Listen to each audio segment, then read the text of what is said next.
구독, 좋아요 꾹꾹. 여러분 반갑습니다. 말씀 창고의 서현 목사입니다. 오늘도 시청해 주셔서 감사합니다. 여러분의 구독과 좋아요, 알람 설정으로 저희 채널을 응원해 주세요. 항상 함께 해주셔서 감사합니다. 오늘은 시편 56편 1절부터 13절 말씀입니다. 오늘 말씀은 다윗이 블레셋에 잡혀서 그의 삶이 어둡고 힘들었을 때, 갇혀있는 것과 같았을 때에 불렀던 노래입니다. 오늘 이 말씀을 통해서 우리에게 주시는 하나님의 마음을 함께 묵상해 보기 원합니다. 어떻게 다윗이 자신의 마음을 표현했을까요? 1절부터 말씀 보도록 하겠습니다.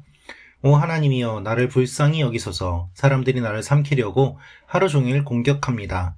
내 적들이 날마다 나를 삼키려고 합니다. 오 지극히 높으신 주여, 나와 싸우는 사람들이 많습니다. 내가 두려울 때 주를 의지하겠습니다.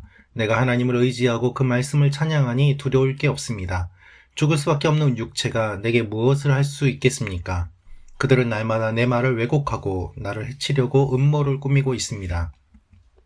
그들은 내 목숨을 노리기에 혈안이 돼서 모여 숨어서 내 걸음을 감시하고 있습니다. 그들이 죄를 짓고도 도망칠 수 있겠습니까? 오 하나님이여, 주의 진노로 저 사람들을 내던지소서. 주께서 내 방황을 굽어 살피시니 내 눈물을 주의 병에 담으소서.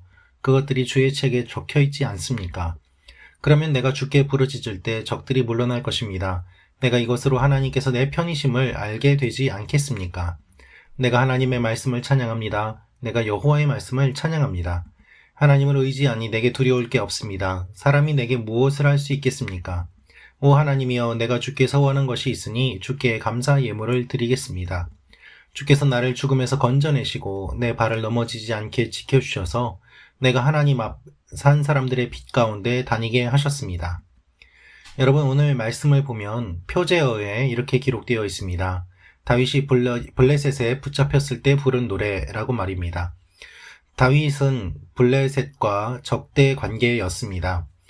블레셋의 장수 골리앗을 쓰러뜨린 유명한 사건, 그것을 우리가 잘 알고 있습니다.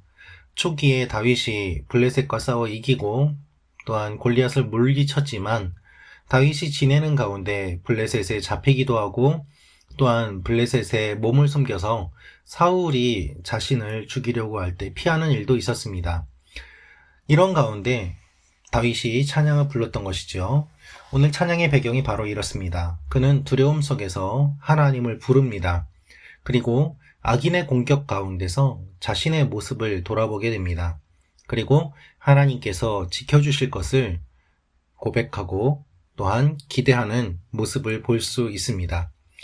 오늘 말씀을 보면 먼저 다윗은 두려움 속에서 하나님을 부르고 있는 것을 볼 수 있습니다.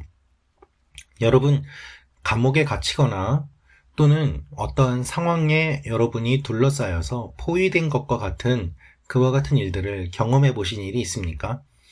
나밖에 없고 아무도 나를 도와주지 못하는 그런 상황 말입니다. 그럴 때 다윗은 이렇게 고백하고 있습니다. 적들이 나를 계속 괴롭힙니다 라고 말입니다. 1절의 원어의 내용을 살펴보면 잡은 먹이를 조롱하는다 라는 의미가 담겨 있습니다. 다윗은 이미 블레셋에 잡혔습니다. 블레셋의 편에 서 있고 그의 힘으로는 아무것도 할 수 없습니다. 그런데 그런 다윗을 적들은 계속해서 괴롭히는 것이죠. 왜 그럴까요? 조롱하는 것입니다. 여러분, 악한 사람들은 어떠한 일들을 꾸밀 때 어떠한 반응을 보일까요? 저 사람을 잡으면 끝이 아니라 저 사람을 잡은 것으로 만족하지 않고 저 사람을 잡았으니까 이제는 더 괴롭힙니다. 그런 사람들의 모습을 혹시 보신 적이 있습니까? 저는 그와 같은 일들을 경험해 본 적이 있습니다. 사람들은 이야기합니다. 잘못을 했으니 사과하라고 말입니다. 물론 진짜로 잘못한 것도 아닙니다. 그런데 억울하게 누명을 씌우고 사과하라고 하고 그렇게 해서 사과를 하면 그것 봐라, 네가 잘못했으니 그렇게 사과하지 않겠느냐라면서 그 사과한 것으로 끝나는 것이 아니라 사과를 하였으니 잘못한 것이 기정사실이다 라고 하고 끝까지 그를 매장하고 괴롭히는 일들을 저지릅니다. 우리는 그런 사람들의 모습을 많이 보았습니다. 억울하게 누명을 씌우고 자신이 가진 것을 다 빼앗기고 그리고 가족 전체가 그렇게 어려움을 당하는 일들, 한 개인만 공격하는 것이 아니라 가족까지도 어려움을 겪게 하고 적당히 선을 지키고 법에 따라서 처벌하는 것이 아니라 그것을 뛰어넘어서 법이라는 이름으로 끝까지 괴롭히는 일들, 교회도 마찬가지입니다. 교회법, 사회법, 어떤 법이라고 자신들이 정의인 양 이야기하지만 실제로는 그저 괴롭히는 것을 즐기는 그와 같은 사람들 말입니다. 예수님께서 십자가에 잡히실 때, 달려 돌아가실 때 그 모습을 생각해 보십시오. 악인들은 법을 지킨다고 하였습니다. 예수님이 하나님의 아들이라면서 율법을 어겼기 때문에 죽인다고 이야기를 합니다. 그러나 실제로는 그들은 약한 사람들을 괴롭히고 또한 조롱하고 그를 놀려대는 것으로 만족하는 그와 같은 모습을 보게 됩니다. 그것이 악인들의 모습인 것이죠. 다윗은 지금 사회적으로 격리되어 있습니다. 그는 사회적으로 격리되고 또한 물리적으로 격리되어 있습니다. 자신이 살던 땅을 떠나서 블레셋에 왔기 때문에 그는 고향을 떠나 홀로 있게 되었고 또한 사회적으로 관계적으로 그를 지지하고 도와주는 사람이 아무도 없는 상황 가운데 처해 있는 것입니다. 그래서 다윗은 4절에 이렇게 고백합니다. 나는 살덩이 뿐입니다 라고 말입니다. 아무것도 가진 것이 없고 도와주는 사람이 없고 지지해주는 사람이 없는 그와 같은 현실, 다윗은 이 현실을 하나님 앞에 고백하고 있는 것입니다. 여러분, 정말 벌거숭이처럼 아무것도 남기지 않고 다 벗겨진 채 적들 한가운데 던져진다면 얼마나 두렵겠습니까? 우리 주님께서 그와 같은 일들을 경험하셨습니다. 잔인한 로마 군인들의 폭력 앞에서 주님은 시로라기 하나 걸치지 못하고 온몸을 다 던져진 채 살과 피를 찢기고 쏟으시면서 그 십자가를 지셨던 것입니다. 이와 같은 일들 가운데 다윗은 이렇게 고백합니다. 악인의 공격 가운데 나의 모습을 주님 봅니다. 여러분, 예수님의 고난과 우리의 고난이 어떠한 차이가 있을까요? 주님은 죄 없이 고난을 받으시지만 우리는 우리의 죄 때문에 고난받는 일들이 많이 있다는 것이 큰 차이입니다. 다윗은 망명합니다. 그리고 방황합니다. 많은 공격을 받았습니다. 그의 삶에 일어난 이 많은 일들, 그것을 그가 고통 가운데 떠올리면서 다윗은 하나님 앞에 기도하고 그리고 기도하는 가운데 자신의 모습을 돌아보게 됩니다. 여러분, 기도의 유익 가운데 하나가 무엇인가 하면 우리의 모습을 돌아볼 수 있다는 것입니다. 기도는 하나님께 아뢰는 간구입니다. 그런데 이렇게 기도하는 가운데 우리의 모습을 우리가 스스로 객관적으로 돌아볼 수 있게 됩니다. 그래서 이렇게 자신의 모습을 돌아보면서 자신의 모습이 어떠하였는지 잘못된 것들을 떠올리고 하나님 앞에 더 회개하게 되는 것이죠. 하나님이 다윗의 일을 모두 기억하셨음을 다윗은 고백하고 또한 그와 같은 소망을 품고 있습니다.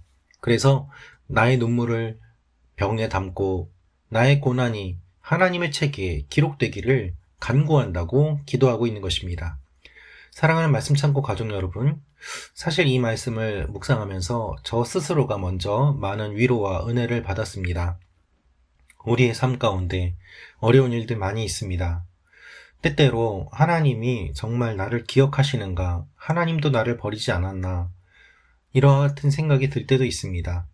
그런데 결국 기도하다 보면 하나님께서 나를 기억하고 계심을 믿을 수밖에 없고 또한 그렇게 고백을 할 수밖에 없는 것이죠. 그렇습니다, 여러분. 하나님이 여러분을 기억하십니다. 여러분이 흘린 눈물을 알고 계십니다. 그래서 다윗은 하나님이 지켜주실 것을 고백하고 기대하고 있습니다. 지금은 내가 블레셋에 잡혀 있지만 이 고난의 날이 기쁨의 날로 바뀔 것임을 그는 기억하고 기대하고 선포하고 있는 것이죠. 다윗이 오늘 찬양하고 있는 이 내용을 살펴보면 흙이 나오는데 살덩이, 흙덩이, 이와 같이 죽음밖에 없는 인간, 그가 하나님을 만남으로 생명을 얻게 됩니다. 그래서 하나님께서 약속하신 것을 이루시리라 그는 믿고 고백하는 것이죠. 이것이 하나님께서 우리에게 이루시는 일들입니다. 여러분, 우리는 흙입니다. 다 살다가 흙으로 돌아가게 됩니다. 죽을 수밖에 없습니다. 아무리 많은 돈을 가지고 있어도, 많은 권력을 가지고 있어도 죽게 됩니다. 흙으로 돌아갑니다. 그런데 흙으로 온 인생, 하나님께서 생명을 주셔서 이 땅에서 살게 하시고 하나님과 관계를 맺게 하시고 구원을 받게 하시는데, 이와 같이 무기력하고 아무것도 할 수 없는 흙덩이인 인간에게 하나님이 생명을 주심으로 의미가 주어지고 생명이 주어진 것처럼 우리의 삶도 하나님이 계시지 않으면 아무것도 아님을 다윗은 고백하고 있는 것입니다. 여러분, 오늘 말씀을 한번 적용해 보도록 하겠습니다. 악인의 조롱과 괴로움 속에서 나는 정말 하나님을 신뢰할 수 있습니까? 나의 마음을 한번 돌아보면 좋겠습니다. 그리고 하나님께서 어떤 일들을 이루실 것인지 하나님에 대한 기대를 적어보면 좋겠습니다. 하나님께서 여러분의 삶 가운데 놀라운 일들을 많이 이루어 주실 것입니다. 오늘도 주님께 이와 같은 기대감을 가지고 나아가는 여러분과 제가 되기를 원합니다. 기도하겠습니다. 살아계신 아버지 하나님, 우리가 아무것도 아닌 인생, 가진 것 다 빼앗기고 도와주는 사람 없고 정말 알몸으로 적들 한가운데에 던져진 것 같은 그와 같은 이 시간을 보낼 때가 참 많이 있습니다. 주님, 우리를 불쌍히 여겨주시고 나의 도움이신 하나님께서 나를 지켜주시고 붙잡아 주시옵소서. 다시 한번 소망을 품으며 나아가는 하나님의 사람들이 되게 하여 주옵소서. 예수님의 이름으로 기도합니다. 아멘.